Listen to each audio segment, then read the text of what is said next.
Intellectual property. This is the second part of the presentation, this time dealing mostly with events that have led to the need for software license agreements. For example, the ease of reproduction, the collaborative development history, the current environment of the internet, which is quite open, sources of code and license conditions that apply, such as on the internet and in books and magazines. So let's get started. Basically, the reason why we have license agreements is because of the ease of copying digital files. To make a perfect copy of a digital file, it's really easy. Copy it to a USB. This has led to the development of copy protection measures such as a DRM, digital rights management that is, built into iTunes. This ensures that only authorized purchasers of content can play it. Windows has a product key that needs to be authorized against Microsoft's authentication services. And cloud services, such as torrent clients or sharing services like Dropbox, have made media sharing easy, which generally bypasses DRM and strips developers of their royalties. Now, a quick example here. A company called Greenheart Games has made a game called Game Dev Tycoon. Game Dev Tycoon is a game about game development. It's a very meta experience. When they released their game, they released it with no DRM.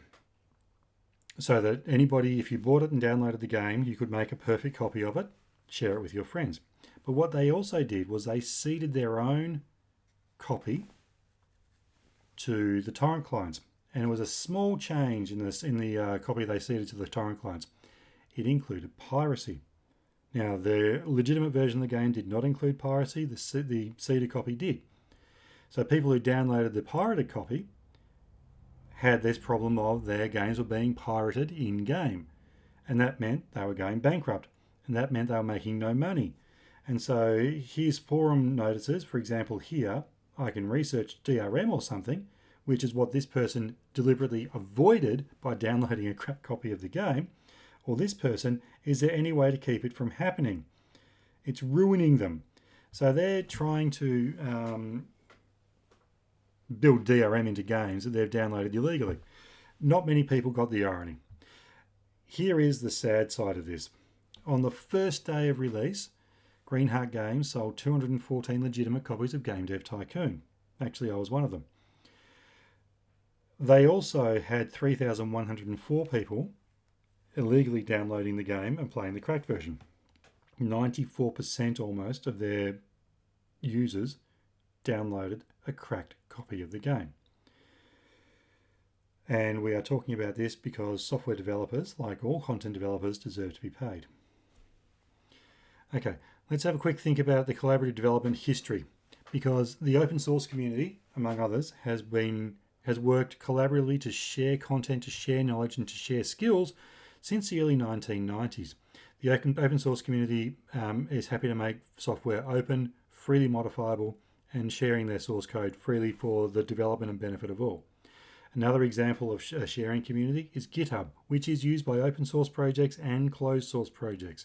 It was developed in about 2007 or 8 and is now a standard code sharing platform, which is also built into Visual Studio.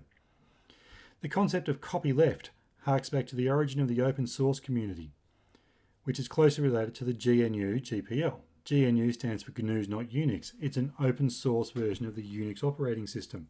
And the GPL stands for General Public License Agreement, which makes content and source code freely available. In fact, you've probably agreed to a GPL license agreement.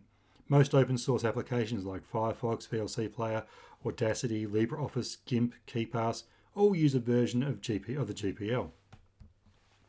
Ubuntu is a popular open source operating system which first released in 2004. The earliest Linux distributions, Ubuntu is a form of Linux, came about in 1993. Most Linux operating systems are open source. So the open source community has been very active, sharing code and development and building awesome products for the last 20 or so years. There are examples of open source development on the internet too. Firefox is a universal development project. If you want to contribute to Firefox, to the Mozilla project, you are most welcome to. This image shows part of an extension window that you will be developing, where you can begin to develop your extension for Firefox using the open source community as your guide.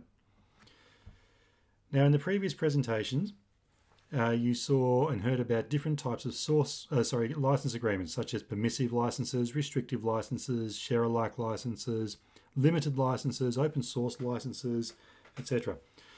These are software licenses and they are media-based licenses. When you compare that to books and magazines, they are very different license agreements. When you look at the license agreement for a book, and yes, there is one inside the cover of every book, there is a copyright statement which says you are allowed to read and enjoy the book and stick it on your bookshelf. It also says what you can't do, and normally what they say is you cannot reproduce, either physically or electronically, or by any means known or to come, the contents of that book or magazine. There is one exception to that. Most academics will allow or can have 10% or one chapter of a book or magazine. It's called the 10% rule.